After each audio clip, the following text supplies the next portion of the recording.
Of water. I bring sterilized nipples with me everywhere I go, so they fit right on top of this and they're ready to go. Is that bad? Okay. It's good. No, that's not bad. Okay. I think this will work. I bet you it will work, and then I'm gonna unplug it.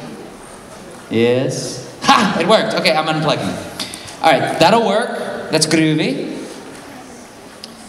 Yes, hi everybody, welcome. Come on. Is that Five Nights at Freddy's? Are you from that too?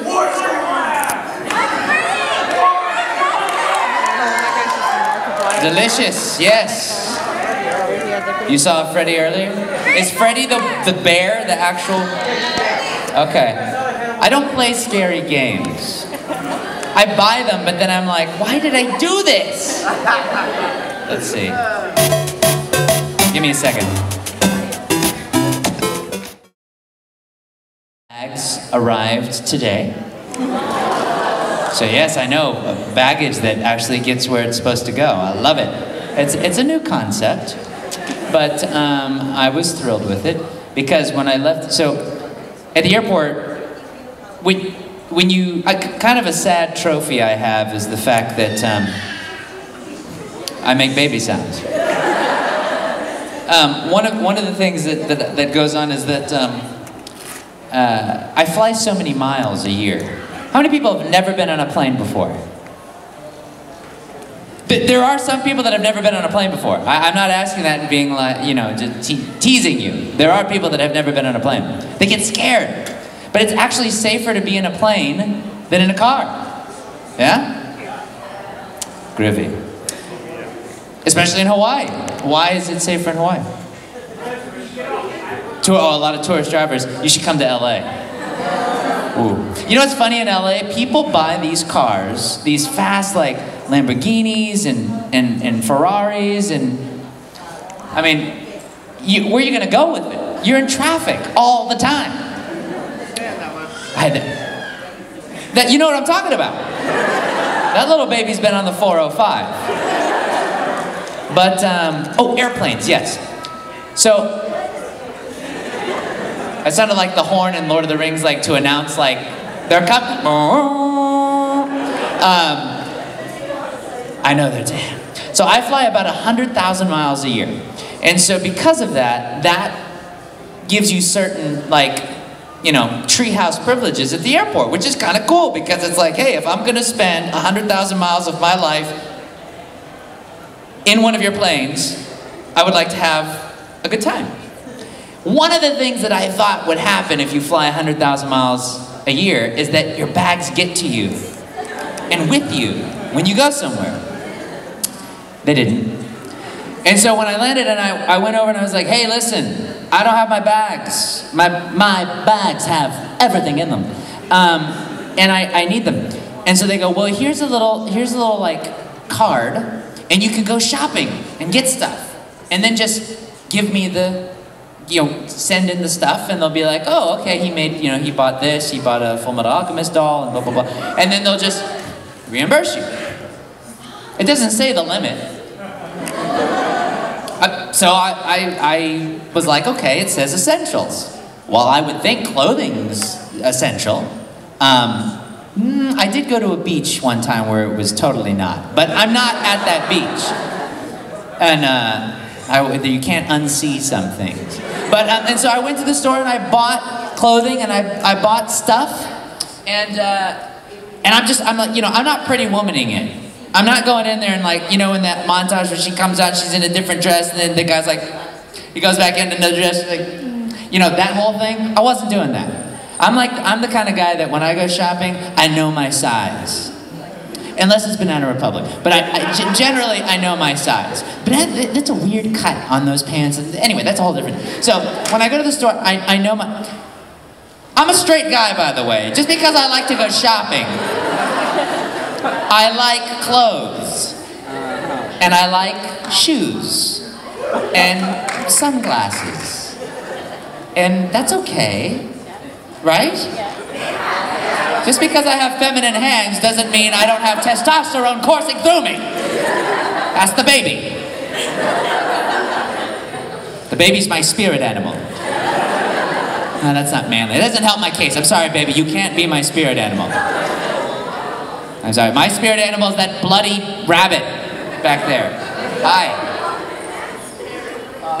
Wow. So, it's like you ran into a box of like Jello pudding pops or something, like the fruit flavor. You see, you open up the freezer and there's Jello pudding pops and you take a drink and you get sleepy. Anyway, so clothing shopping. Yes. So I went and I got clothes. And so I'm just like getting clothes. I'm like, I need a pair of shorts. I need a pair of blah, blah, blah. And I did this on a Wednesday and I got like, okay, my bag, because they're like, we promise, sir, your bags are going to be on the flight tonight and it'll get to you tonight. And so I was like, okay, great. So I only got a couple of things. Santa didn't bring my bag. So Thursday, I go back to the Ala Moana Center. And then I got more clothing. And then I'm like, I'm just gonna stock up because I don't know if this bag's coming. Because 2 days in a row, they're like, your bags are coming. They're totally coming. And they're not there. I'm looking up in the sky, I don't see any bags. And so I just get more clothes. And then they tell me this morning the bag's coming. I woke up, I called them at like 5:30 in the morning. You're like, why are you up at 5:30 in the morning? It's because I am on LA time. So like I am waking up super early in the morning and I'm going back to sleep. And the sun wakes up and goes, ah! Todd, you scared me. I'm like, I know, I'm awake. And so my bags finally arrived, but now I have all these clothes and these receipts. A lot of them. Because I didn't know, maybe my bags weren't gonna be here for 20 days. So I needed these things to last 20 days, right? So I've got some receipts to send in. And then I called and I said, hey, just out of curiosity, what's the limit? Just, yeah, I tripled that limit. So, yeah. But I like the things I got. I do enjoy them. So anyway, so that was what I did. And so also I went to, dang it, she taught me. Hanauma Bay. You just say it fast. There you go. Hanauma Bay. And I have, you know how when you play a video game and you get the map, you get the map so you can see where you're gonna go in the video game. My back looks like a map. Because it's the places where I didn't get the sunscreen. So my back looks like a map of Mordor. Just blood red. No, it's not that bad. It's better now. Just don't touch my back. No, it's fine. It's just like, because I got the spray stuff, but it was supremely windy yesterday. And so like, I'm spraying it, and it's not getting on me, but the guy next to me is like... So I'm spraying it, and stuff, you know, it's fine. But it's just so funny, it's like, I now know where I need to stretch. Because like, I'm reaching everywhere. And then my back's like, So, but it was fun. And I freaked out. I got freaked out in the water because I don't snorkel or scuba dive very often. And the last time I was here, if you guys were here last time, I almost died. So yes, 2 years ago, because I don't think snuba-ing is really legal, but they let me do it. So snuba-ing is different than scuba-ing. So this panel is about, we learn things from each other. You teach me some things, I'm gonna teach you some things. How many people have never heard of snuba-ing? That's right, because it's probably illegal. So what it is basically, let's see how far can I, let me do this. Give me a second, hold on.